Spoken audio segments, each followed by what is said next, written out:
आज कुछ अलग होने वाला है। आप सभी को भी गुड मॉर्निंग, गुड इवनिंग और गुड आफ्टरनून। क्या होता है ना, मैं थ्योरी पढ़ लेता हूँ और मैं अच्छे सारी चीज़ें समझ में आती हैं।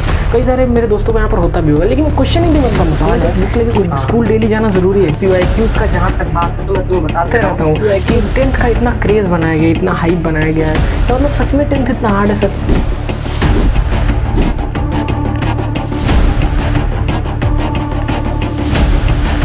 आज कुछ अलग होने वाला है। आज हम एक 10th क्लास के स्टूडेंट के साथ बातचीत करेंगे। वो हमें अपनी सारी समस्याओं को, जो भी मुसीबतें हैं, जो भी उसके 10th क्लास में, जो 10th ग्रेड में परेशानी आ रही है, वो बताएगा और उन सारे परेशानियों का मैं उसे सॉल्यूशन बताऊंगा, उन सारे समस्याओं का मैं उसे समाधान बताऊंगा, साथ ही साथ उसको मोटिवेट करूंगा। और आप सबके लिए कहीं ना कहीं उसके जो सॉल्यूशन है, उसके जो सॉल्यूशन मैं बताऊंगा वो आप सबके लिए हेल्पफुल है, क्योंकि जो समस्या उस को होने वाला है वो समस्या सभी 10th में कॉमन है। तो बिना किसी देरी के हम लोग शुरू करते हैं, मिलाते हैं आपके अपने दोस्त राजेश से। तो राजेश वहां उस दरवाजे के पीछे खड़ा है, तो चलिए दरवाजे को ओपन करते हैं और राजेश से आपको मिलाते हैं। So hello everyone, welcome two marks booster. Good morning भैया, और आप सभी को भी गुड मॉर्निंग, गुड इवनिंग और गुड आफ्टरनून। तो मेरा नाम राजेश है, मैं भी आप सभी की तरह क्लास 10th का ही एक स्टूडेंट हूँ। और थैंक यू वेरी मच कि मैं यहाँ पर मुझे मौका दिया आपने कि मैं अपनी समस्याओं को शेयर करूँ, जो कि मेरी समस्याएं कई सारे लोगों की समस्याओं के मतलब बराबर है। तो यहाँ पर मैं अपनी समस्याओं को शेयर करूँगा। तो शुरू करते हैं। सर राजेश, बताओ मुझे कि तुम्हारा हाफ ईयरली चल रहा है। हाफ ईयरली है ना, अभी कुछ सब्जेक्ट हुए हैं, कुछ सब्जेक्ट बचे हुए हैं, तो अभी हाफ ईयरली चल रहा है, 2-3 सब्जेक्ट बचा हुआ है अभी हाफ ईयरली का।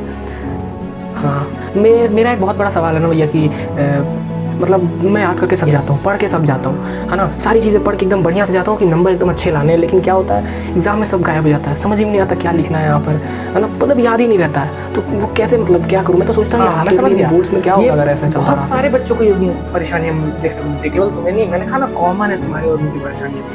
दिक्कत क्या होता है ना, गायब क्यों हो जाती है चीज़ें दिमाग से एग्जाम हॉल में? क्योंकि 2 कारण है, एंग्जाइटी पहली तो, एंड दूसरी है तुम्हारा वो कि रात भर प्रिपरेशन करना। एंग्जाइटी के तुम डरे हुए रहते हो तो सारी चीज़ें गायब हो जाती हैं, और दूसरी चीज़ है कि एग्जाम की वजह से रात भर तुम मतलब प्रिपरेशन करते हो, नींद नहीं लगती है तुम्हें, तो नींद नहीं ले पाते हो, इस वजह से एग्जाम हॉल में तुम्हें नींद लगने लगती है, जिस वजह से सारी चीज़ें तुमने याद करी होती है वो सारी गायब हो जाती हैं। तो ये मिस्टेक प्लीज़ बोर्ड्स में ना करना, वरना बहुत दिक्कत होगी, सारी प्रिपरेशन पानी में चली जाएगी, समझे? हाँ, थैंक यू यार भैया, लेकिन मेरी परेशानियाँ ना अभी बाकी हैं। क्या होता है ना, मैं थ्योरी पढ़ लेता हूँ और मैं अच्छे सारी चीज़ें समझ में आती हैं। कई सारे मेरे दोस्तों को यहाँ पर होता भी होगा, लेकिन क्वेश्चन ही नहीं बनता मुझसे। मैं जब बुक लेके क्वेश्चन मारने बैठता हूँ तो क्वेश्चन बनता ही नहीं है, फिर बहुत ही ज़्यादा डिमोटिवेशन हो जाता है, बुक रखना पड़ता है, नहीं समझ में आता है, तो मैं क्या करूँ? तो बहुत सारे बच्चों में ये तो देखो यार, ये जो तुमने बताया ना, बहुत सारे बच्चों में, जो भी देख रहे हैं उनसे भी पूछना, बहुत सारे बच्चों में कॉमन है ये कि पढ़ लेते हैं, थ्योरी लग जाती है, लेकिन हमसे क्वेश्चंस नहीं लग पाते, है ना। हाँ, तो तुम्हारे साथ भी यही कॉमन है। तो मैं तुम्हें बताता हूँ, देखो यार, पढ़ लो अच्छे से, थ्योरी पहले कवर कर लो सारी चीजें, फिर क्वेश्चन लगाने बैठो उस चैप्टर के बढ़िया से।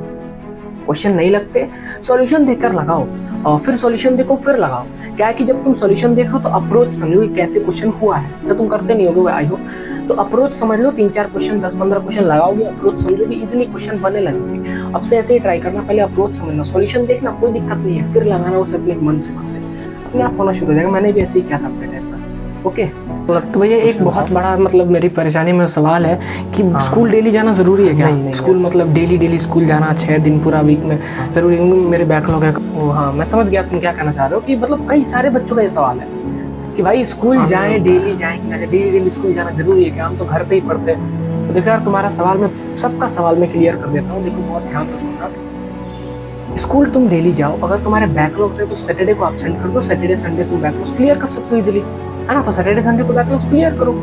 और देखो यार, 10th क्लास जो है एक मेमोरी दे जाती है। 11th में सभी जो है तुम लोग दोस्त सभी इधर उधर जाओ, 10th क्लास में कह रहा हूँ तुम्हारे लाइफ की सबसे मेमोरेबल क्लास होने वाली है, सबसे मेमोरेबल क्लास। तो इस मेमोरीज को बनाओ, एंजॉय करो, जाओ स्कूल, है ना, और एंजॉय करो, बाकी पढ़ाई भी करते रहो। हाँ, ये होता है। नेक्स्ट, आप जो भी आपकी समस्या है आप बताइए। आप सभी की भी जो भी समस्या है आप कमेंट में बता सकते हैं, राजेश की तरह बिल्कुल, है ना।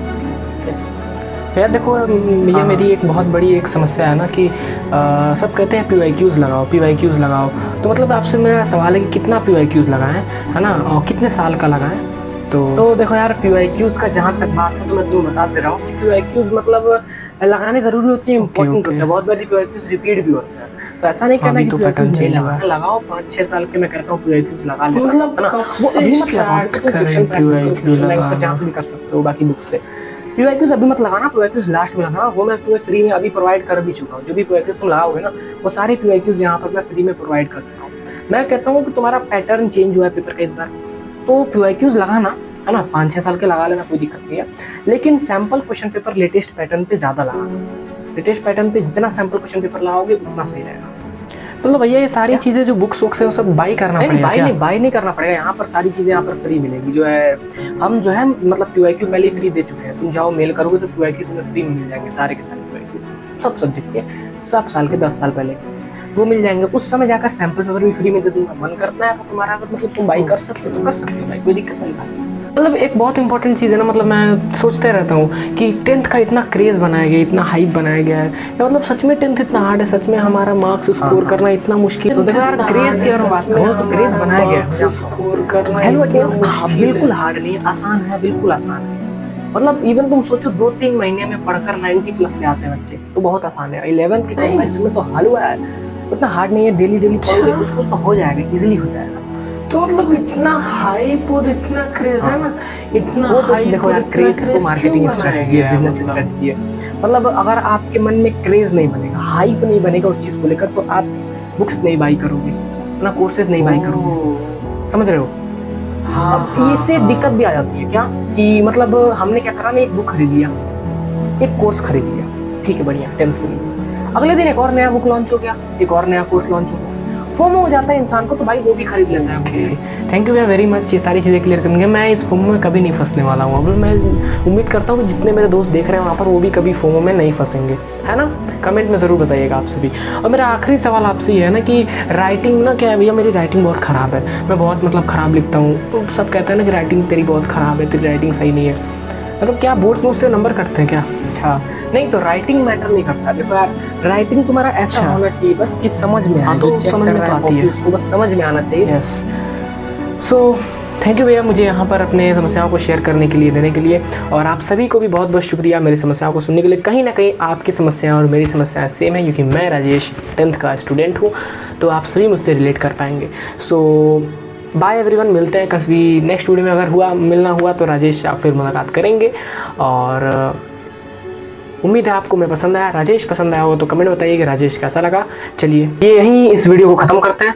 तो हमने जो भी प्रॉब्लम्स थी, एक 10th की जो भी प्रॉब्लम होती है उसको वर्चुअली तरीके से अच्छे से आपको विजुअलाइज करने की कोशिश की है, और जो भी प्रॉब्लम्स है उसका सोल्यूशन भी बताया। तो उम्मीद है आपको वीडियो पसंद आई होगी। वीडियो पसंद आई हो तो लाइक कर दो, सब्सक्राइब कर दो और शेयर भी कर दो। कहीं ना कहीं आप भी ये प्रॉब्लम्स को फेस कर रहे होंगे, तो आप सोल्यूशन निकल आया। कोई भी और प्रॉब्लम हो तो कमेंट करके बताओ। तब तक के लिए मिलते हैं किसी नेक्स्ट वीडियो में, एंड राजेश कैसा लगा कमेंट बताना। चलिए टेक केयर, बाय बाय।